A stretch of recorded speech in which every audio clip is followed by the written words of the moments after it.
Hi Amanda, I enjoyed watching your video and your research proposal. I also chose a similar topic for my research. Instead of focusing on the mother per se, I chose to focus on the effects of postpartum depression on the partners of the mother.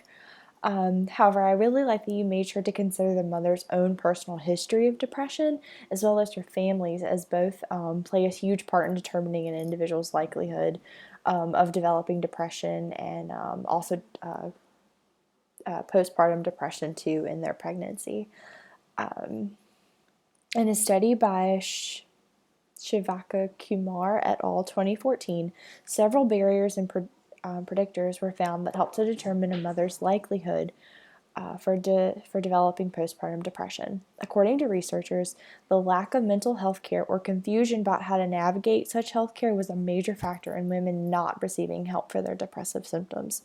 Also, they found that women were much more likely to seek out alternative treatment for their depressive symptoms, such as yoga, exercise, over the counter nutritional supplements. Participants also preferred seeking the help of support groups and their pastors or their churches over traditional medical care. This, of course, led to a lack of a formal diagnosis of postpartum depression in perinatal women, which ultimately probably led to them not receiving the best health care that they could have gotten for that.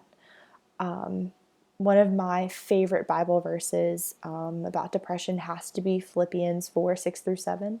It says, "Be anxious for nothing, but in everything by prayer and supplication with thanksgiving.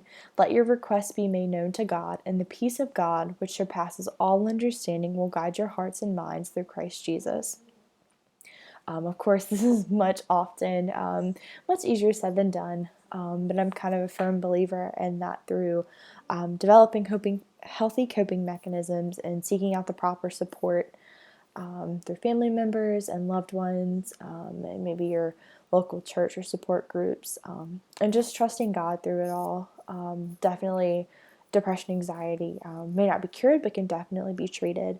And I definitely feel like the work that your research proposal would set out would help to highlight some major factors and kind of pointing out early signs of depression in women, and maybe kind of helping those women treat their depressive symptoms earlier so that it doesn't develop into full-fledged postpartum depression.